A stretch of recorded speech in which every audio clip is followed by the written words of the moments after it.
Hi കൂട്ടുകാരെ, എല്ലാവരും സുഖമായിരിക്കുന്നു. നമുക്കിന്ന് മാങ്ങ ഉള്ളി കൊണ്ടൊരു അടിപൊളി സംഭവം ഉണ്ടാക്കിയാലോ?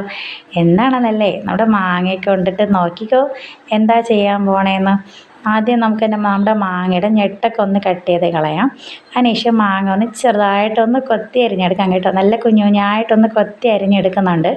അല്ലേ, നമ്മുടെ മാങ്ങ നല്ലതായിട്ട് എല്ലാ സൈഡും ഒന്ന് വെട്ടിയെടുക്കുന്നുണ്ട് കേട്ടോ. അതിന് ശേഷം നമുക്കൊന്ന് അരിഞ്ഞെടുക്കാം. എത്രത്തോളം നമുക്ക് ചെറുതായിട്ട് കട്ട് ചെയ്തെടുക്കാൻ പറ്റുക അത്രത്തോളം നല്ല ടേസ്റ്റ് ആയിരിക്കും കഴിക്കാനായിട്ട്. അല്ലേ, എൻ്റെ കുട്ടിക്കാലത്തൊക്കെ ഞാൻ ഇതുപോലെ മാങ്ങ വറുക്കാനായിട്ട് ഞാൻ എൻ്റെ കൂട്ടുകാരൊക്കെ പോകാറുണ്ട് കേട്ടോ. മാങ്ങ വറുക്കാനായിട്ട് ഓടും മാവിൻ്റെ വീട്ടിൽ. അപ്പോൾ ഓടിപ്പോയിട്ട് ഇങ്ങനെ മാങ്ങ പറിക്കുകയും മാങ്ങ പറിച്ചിട്ട് തൊഴിഞ്ഞെടുക്കണൊക്കെ മാങ്ങ പഴുത്ത മാങ്ങയൊക്കെ എടുത്തിട്ടായിരിക്കും കേട്ടോ കഴിക്കാനൊക്കെ. അപ്പോൾ ഇത് കൊത്തി അരിയാനൊക്കെ ഒരാളെ കാണത്തുള്ളൂ കേട്ടോ. ഇത് മാങ്ങയും ഉള്ളിലേക്ക് ഇങ്ങനെ അരിയാനായിട്ട് കഴിക്കാനായിട്ട് ഒത്തിരി കൂട്ടുകാരൊക്കെ വരാറുണ്ട്. അപ്പോൾ ഒരാൾ മാങ്ങ എല്ലാവരുമായിട്ട് കൊണ്ടുവരും. ഉള്ളിയാണെങ്കിൽ ഒരാളെ വീട്ടിൽ നിന്ന് എടുക്കും, മുളക് പൊടി ഒരാളെ വീട്ടിൽ നിന്ന്, ഉപ്പ് ഒരാളെ വീട്ടിൽ നിന്ന്. അമ്മമാരെ കാണാതെ ഒളിച്ചായിട്ടോ എടുത്തിട്ട് വരുന്നത്. പക്ഷേ നല്ല രസമുണ്ട് കേട്ടോ ഇങ്ങനെയൊക്കെ കണ്ടിട്ട് ഇങ്ങനെ കൊണ്ടുവച്ച് കഴിക്കാനൊക്കെ ആയിട്ട്.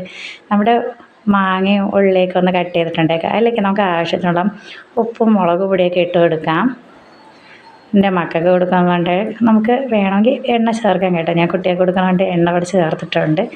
നമുക്കെല്ലാം കൂടെ ഒന്ന് കൈ കൊണ്ട് നന്നായിട്ടൊന്ന് വിരവി പിടിപ്പിക്കാം കേട്ടോ. കൈ കൊണ്ട് വരുമ്പോൾ ടേസ്റ്റ് കൂടുതലായിരിക്കും. നന്നായിട്ടൊന്ന് വിരകി എടുത്തിട്ടുണ്ട്. കാണുമ്പോൾ വായിൽ വെള്ളം ഊർന്നില്ലേ. അടിപൊളി ടേസ്റ്റാണ് കേട്ടോ. ഒരിക്കലെങ്കിലും നിങ്ങൾ വീട്ടിലൊന്ന് ട്രൈ ചെയ്ത് നോക്കണേ. ഈ വീഡിയോ ഇഷ്ടപ്പെട്ടാലൊന്ന് ഷെയർ ചെയ്ത് ലൈക്ക് ചെയ്ത് സബ്സ്ക്രൈബ് ചെയ്ത് കൂട്ടരേ.